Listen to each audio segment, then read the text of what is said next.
Hi everybody, welcome to my channel, Be a Berean.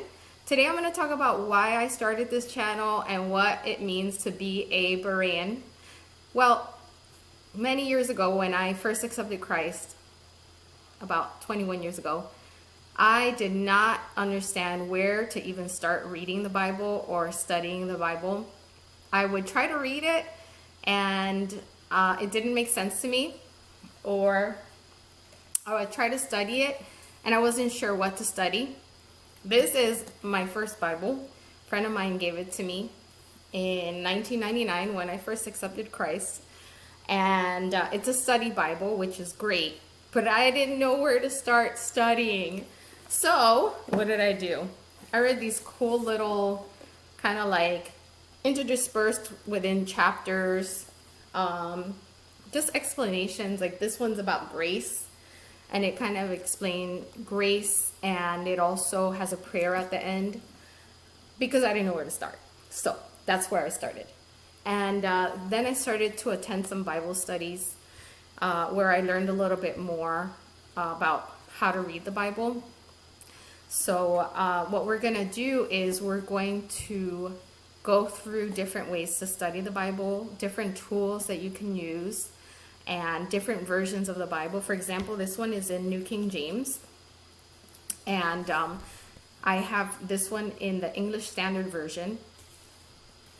And we're going to go over why there are different versions and what the different versions mean, so on and so forth. So this one being my first Bible is a little jacked up. Let's see, it's kind of taped together. The binding is almost broken. So needless to say, I had to buy a new one. Actually, my husband bought me a new one. But so the other reason is I'm a regular person. Sometimes we think that only super spiritual, uber important people that have like PhD in theology can read and understand the Bible. Well, that's not true. I'm a mom and a wife and a grandmother, and I can understand the Bible. I took the time to study. So I want to encourage all of you. This is for you. You can read it and you can understand it. And you are smart enough to understand it. You don't need a special degree. And again, I'm going to show you some free tools that you can use to not only read the Bible, but understand the Bible and really dig into the meaning of what you're reading. Many times you'll have preachers that they say things and they sound great and they give you the feels, but they're not necessarily true. So it's important to really understand the scripture and know when something is from God and when something's not from the Lord. So again, reading and understanding the Bible. This is for people in all walks of life.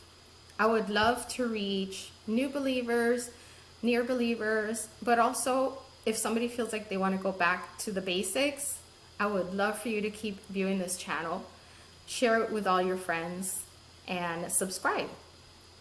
Now, I'm going to discuss what it means. Where does that come from? Be a Berean. Sometimes we think that we need a special dictionary just to understand some of this kind of Christian jargon. You know, like some women say, I want to find my Boaz. And you're kind of like, you're who? Does he have a bow and arrow or something? No, it's Boaz from the book of Ruth. But again, some of this Christianese, and sometimes be a Berean will come across as Christianese also. But we can also say that in different walks of life, we have the same. So for example, in corporate America, we have terms such as, I'll top box that to you, or I'll create an ad hoc report. And sometimes I feel like I need a dictionary just to understand what my boss needs from me. So it's kind of the same. So we're going to read in the book of Acts, chapter 17, and I'm going to start with verse 10. The brothers immediately sent Paul and Silas away by night to Berea. And when they arrived, they went into the Jewish synagogue. Now these Jews were more noble than those in Thessalonica. They received the word with all eagerness, examining the scriptures daily to see if these things were so. And these noble people that are being referenced here were the Bereans.